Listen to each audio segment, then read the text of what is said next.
de la nouvelle idole. Il y a quelque part encore des peuples et des troupeaux. Mais ce n'est pas chez nous, mes frères. Chez nous, il y a des États. États? Qu'est-ce que cela? Allons, ouvrez les oreilles. Je vais vous parler de la mort des peuples. L'État, c'est le plus froid de tous les monstres froids. Il ment froidement et voici le mensonge qui rampe de sa bouche. Moi, l'État, je suis le peuple. C'est un mensonge. Ils étaient des créateurs, ceux qui créèrent les peuples et qui suspendirent au-dessus des peuples une foi et un amour. Ainsi, ils servaient la vie. Ce sont des destructeurs, ceux qui tendent les pièges au grand nombre et qui appellent cela un État. Ils suspendent au-dessus d'eux un glaive et sans appétit. Partout, il y a encore du peuple. Il ne comprend pas l'État et il le déteste comme le mauvais œil et une dérogation aux coutumes et aux lois. Je vous donne ce signe. Chaque peuple a son langage du bien et du mal. Son voisin ne le comprend pas. Il s'est inventé ce langage pour ses coutumes et ses lois. Mais l'État ment dans toutes ses langues du bien et du mal. Et dans tout ce qu'il dit, il ment. Et tout ce qu'il a, il l'a volé. Tout en lui est faux. Il mord avec des dents volées, le hargneux. Même ses entrailles sont falsifiées. Une confusion des langues du bien et du mal, je vous donne ce signe comme le signe de l'État. En vérité, c'est la volonté de la mort qu'indique ce signe. Il appelle les prédicateurs de la mort. Beaucoup trop d'hommes viennent au monde.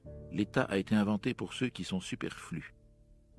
Voyez donc comme il les attire, les superflus, comme il les enlace, comme il les mâche et les remâche.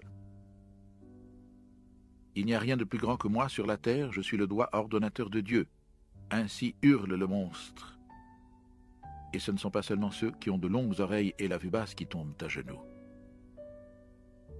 Hélas, en vous aussi, ô grandes âmes, il murmure ces sombres mensonges. Hélas, il devine les cœurs riches qui aiment à se répandre.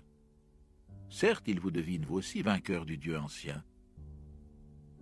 Le combat vous a fatigué et maintenant votre fatigue se met au service de la nouvelle idole. Elle voudrait placer autour d'elle des héros et des hommes honorables, la nouvelle idole. Il aime à se chauffer au soleil de la bonne conscience, le froid monstre. Elle veut tout vous donner, si vous l'adorez, la nouvelle idole. Ainsi, elle s'achète l'éclat de votre vertu et le fier regard de vos yeux. Vous devez lui servir d'appât pour les superflus. Oui, c'est l'invention d'un tour infernal, d'un coursier de la mort, cliquetant dans la parure des honneurs divins. Oui, c'est l'invention d'une mort pour le grand nombre. Une mort qui se vante d'être la vie, une servitude selon le cœur de tous les prédicateurs de la mort. L'État est partout où tous absorbent les poisons, les bons et les mauvais. L'État où tous se perdent eux-mêmes, les bons et les mauvais. L'État où le lent suicide de tous s'appelle la vie. Voyez donc ces superflus. Ils volent les œuvres des inventeurs et les trésors des sages. Ils appellent leur vol civilisation, et tout leur devient maladie et revers. Voyez donc ces superflus. Ils sont toujours malades. Ils rendent leur bile et appellent cela des journaux. Ils se dévorent et ne peuvent même pas se digérer.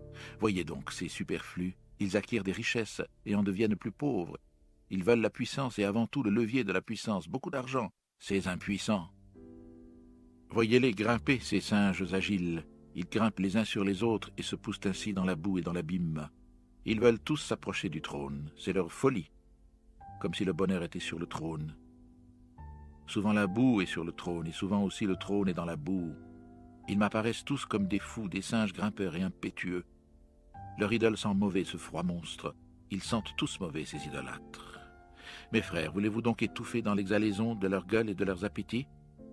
Cassez plutôt les vitres et sautez dehors. Évitez donc la mauvaise odeur, éloignez-vous de l'idolâtrie des superflus. Évitez donc la mauvaise odeur, éloignez-vous de la fumée de ces sacrifices humains. Maintenant encore, les grandes âmes trouveront devant elles l'existence libre. Il reste bien des endroits pour ceux qui sont solitaires ou à deux, des endroits où souffle l'odeur des mers silencieuses. Une vie libre reste ouverte aux grandes âmes. En vérité, celui qui possède peu est d'autant moins possédé. Béni soit la petite pauvreté. Là où finit l'étain, là seulement commence l'homme qui n'est pas superflu. Là commence le chant de la nécessité, la mélodie unique, la nulle autre pareille. Là où finit l'étang, regardez donc, mes frères, ne voyez-vous pas l'arc-en-ciel et le pont du surhumain? Ainsi parlait Zarathustra.